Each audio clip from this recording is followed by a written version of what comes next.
Masyado tayong na-focus dito sa unstoppable duo ng Lakers ngayon na si Luka at Lolo Bro na nakikita nating main reason ng Lakers kung bakit patuloy yung pagtaas nila ngayon sa Western Conference, at yan yung dalawang superstar na nakikita nating dahilan lang kung bakit nasa pagiging title contender na ngayon itong Lakers. At hindi natin napansin yung mabigat na role ng tatlong player na to ngayon ng Lakers na nagpapataas ng defensive depth nila, at alam naman natin na ang depensa ang isa sa susi ng team para manalo at maging isang contender. And alam ko mga pare ko na alam nyo kung sino yung tatlong player na tinutukoy ko sa video na to. Itong si Jared Vanderbilt, Dorian Finney-Smith at Trey Hemison.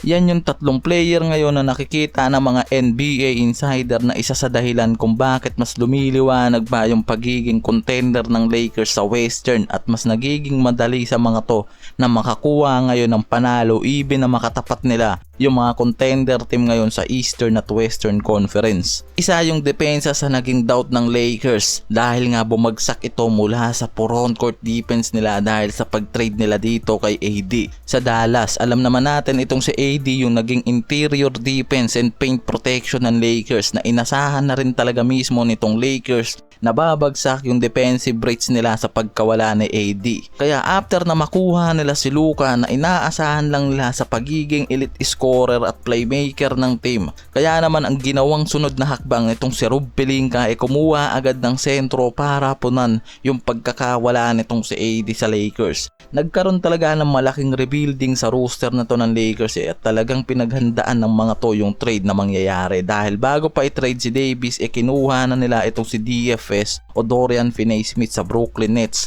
kapalit nitong si D'Angelo Russell. Napagtanto ko lang na kung bakit mas lalong lumakas yung loob nitong GM ng Lakers na i-trade yung isa sa mga main defender nila sa team dahil meron na silang pang suporta, dahil itong si LBJ kaya rin naman na maging isang defensive player at tumapat sa mga sentro sa ilalim. At kailangan lang rin itong si LBJ ng suporta ng mga power forward ngayon, kaya kinuha nila itong si DFS na pang suporta habang walang sentro ang Lakers. Sobrang laki ng naging impact nitong si Finney-Smith pagdating sa pagiging defensive player, at eventually meron din tong skill pagdating sa mga off-ball play at mga catch and shoot nito sa bawat game. May average na 8.7 points, 3.9 rebounds and 1.4 assists per game itong si DFS ngayon sa Lakers. Sa Brooklyn, isa to sa pinakamahusay na wing defender sa kanila.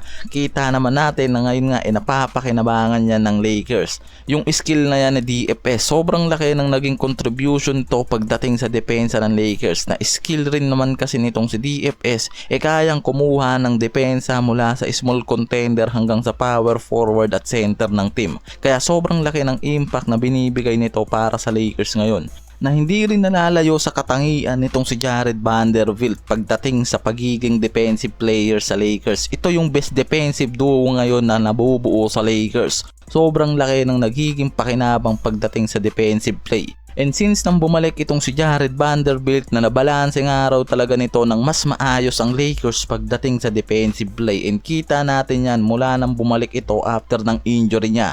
Pumasok ngayon ang Lakers sa number 1 team defensive. Sa 10 games ngayon nitong si Vanderbilt sa Lakers meron agad tong 1.4 steal per game na talagang ibang klase kung tutuusin yung impact na binibigay nito, at sobrang laki ng bagay na yan mga pare ko sa game, na talaga nagiging game changer itong si Vanderbilt pagdating sa pagiging elite defender niya, at isa rin to ngayon sa main guy ng Lakers dahil mula sa mga point guard and power forward at sentro kaya nitong depensahan yan mula sa threes and paint, kaya ang laking impact yung binibigay nitong si Jared Vanderbilt every game para sa Lakers. At mapapaisip ka rin diba kung bakit ang daming trade yung nangyari dito sa Lakers pero ni isang beses hindi pumasok yung pangalan nitong si Jared Vanderbilt sa trade list nitong LA Lakers. Si Trey Hemison yung sentro na kinuha nila para sa two-way contract na isang 6'11", na isa sa dahilan kung bakit nga kinuha nila ito para sa Lakers para maging suporta sa kanilang frontcourt defense. Hindi ganon inaasahan ng Lakers itong si Hemison pagdating sa opensa. pero napapakinabangan naman nila yan sa pagiging dominante sa ilalim. Sa ngayon meron lang tong 3.2 points at 2.4 rebounds sa game dahil nga hindi pa gano'n nabibigyan ng magandang playing time yan at meron lang 5 games since nang napunta nga to sa Lakers.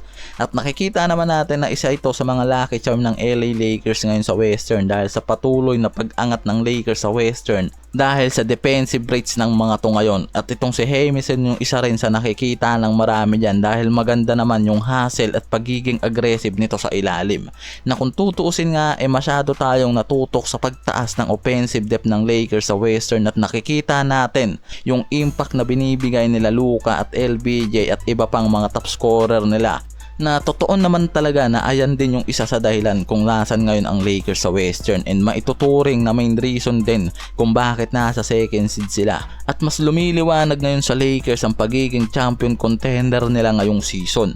Pero wag rin nating alisin yung isa sa pinakamabigat na role sa team, yung mga defensive player na mismong nagbabalanse ng magandang stat nila para sa winning percentage. At alam naman natin kung gaano kalaki yung impact ng mga players na to pagdating sa pagiging contender ngayon ng LA Lakers, at yung pagiging defensive player ng mga to yung nakakatulong dito sa Lakers ngayon na makakuha ng magandang run sa bawat game nila na nangyayari. Kaya para sa akin isa rin yung mga to sa dahilan kung bakit hawak ngayon ng Lakers yung second seed at dahilan din mismo kung bakit patuloy yung pagtaas ng mga to sa title contender nila. At mismong mga analysts napansin na isa sa dahilan kung bakit tumaas yung winning percentage ngayon ng Lakers sa Western Conference dahil sa taas ng defensive rates ng mga to ngayon, at sila ngayon yung number 1 team defensive sa season na to.